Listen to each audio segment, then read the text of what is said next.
Video में हम बात करने वाले हैं फार्मास्यूटिकल इंजीनियरिंग की यूनिट 2 पीई यूनिट 2 नहीं, यूनिट 1 का लेसन 2। लेसन 2 में हम लोग ने कल बात कर लिया था हमारा साइज रिडक्शन। साइज रिडक्शन क्या होता है, अब उसके आगे साइज रिडक्शन में के कुछ लॉस हैं। Law governing for size reduction.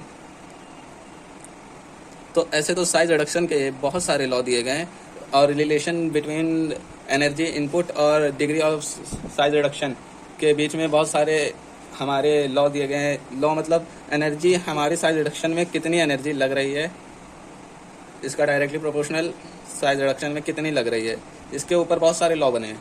तो हम लोग कुछ इंपॉर्टेंस लॉ के ही बात करेंगे।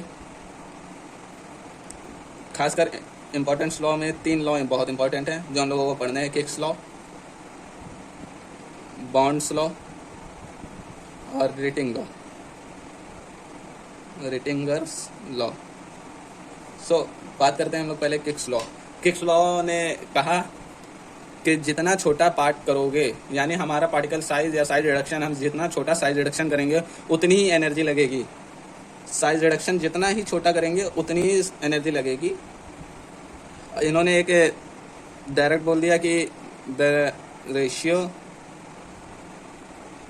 बिटवीन द इनिशियल और final particle size is equal to the energy, यानी diameter of initial to final, diameter of final का रेशियो। ये कहा किसने? किक्स लॉ ने, कि द रेशियो मतलब दोनों का डिवीजन करे। अगर इनिशियल जो हमारा आया और जो फाइनल था, जो हमारा पहले था और जो हमारा फाइनल आया, हमने उसका इक्वल एनर्जी के होता है। और इसमें एक कांस्टेंट होता है जिसको किक्स लॉ कांस्टेंट कहते हैं। D1 इनिशियल हो गया हमारा, D2 हमारा फाइनल हो गया। ये किक्स लॉ ने कहा था। ऐसे ही सेम बॉन्ड लॉ ने कहा था। बस बॉन्ड्स लॉ में क्या था, हम जितना पार्टिकल साइज छोटा करेंगे उतना ही वर्क डन हमारा होगा, उतना ही वर्क हमें करना पड़ेगा। ये बॉन्ड्स ने कहा था, बॉन्ड्स लॉ। तो इनका फॉर्मूला था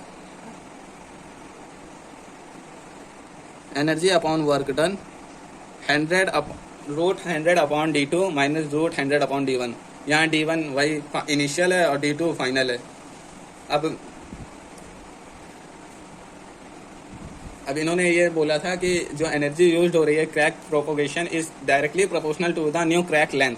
मतलब जो हमारा वर्क डन में हमने जो एनर्जी यूज की एक बड़े पार्टिकल को क्रैक करके छोटे पार्टिकल में कन्वर्ट करने के लिए, वही बॉन्ड लॉ ने एक फॉर्मूले के द्वारा बताया।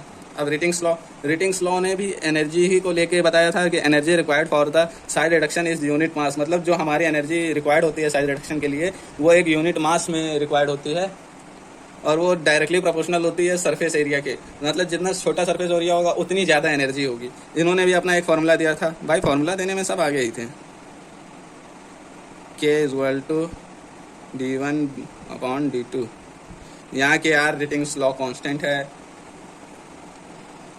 अब बात करते हैं factor affecting size reduction. Size reduction में कौन कौन से फैक्टर अफेक्ट करते हैं?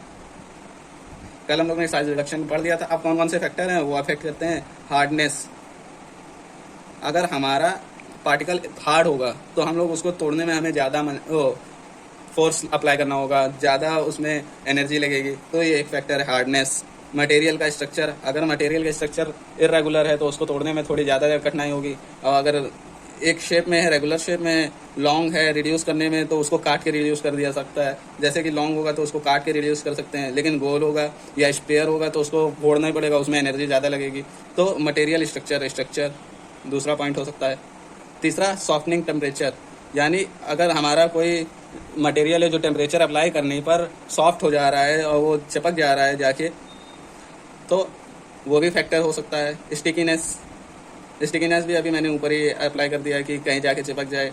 हम लोग ठोक रहे हैं, जैसे कि हैमर मिल है, हैमर मिल में हम लोग ने हैमर से मार पीटा तो अगर उसको प्रेशर अप्लाई करने पे वो हैमर पे ही जाके स्टिक हो गया, तो एक फैक्टर ये भी है। टफनेस, सम टाइम ये इंपॉर्टेंट हो जाता है। जैसे कि हार्डनेस है, हार्डनेस और सॉफ्टनेस। बस टफनेस जो मटेरियल जो होता है उसमें प्रॉब्लम आ जाती है कि रिड्यूस साइज नहीं हो पाता है, बहुत टफ हो जाता है। उसको साइज रिड्यूस करने के लिए बहुत एनर्जी और टाइम वेस्ट करना पड़ता है। मॉइस्चर कंटेंट, कुछ ड्रग पार्टिकल जो होते हैं वो मॉइस्चर कंटेंट कर लेते हैं, वाटर एब्जॉर्ब कर लेते हैं, तो उनको कन्वर्ट करने में बहुत दिक्कत होती है। एब्रेसिवनेस, हार्ड मटेरियल जो होते हैं, कुछ एब्रेसिवनेस हार्ड मटेरियल की प्रॉपर्टीज़ को शो करता है। इसमें ग्राइंडिंग एब्रेसिवनेस ग्राइंडिंग करने में दिक्कत होती है, फाइन पाउडर जल्दी कंटामिनेट हो जाता है इसमें। सोपीनेस,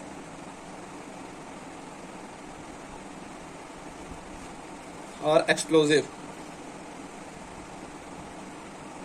कुछ मटेरियल एक्सप्लोजिव, तो कुछ मटेरियल होते हैं जो एक्सप्लोजिव होते हैं, उनको वेट में रखने पे इनर्ट हो जाते हैं या कुछ हो जाते हैं जो फट सकते हैं हमारा साइज रिड्यूसिंग के दौरान। सो मिलते हैं अगली वीडियो में, सब्सक्राइब करना ना भूलें।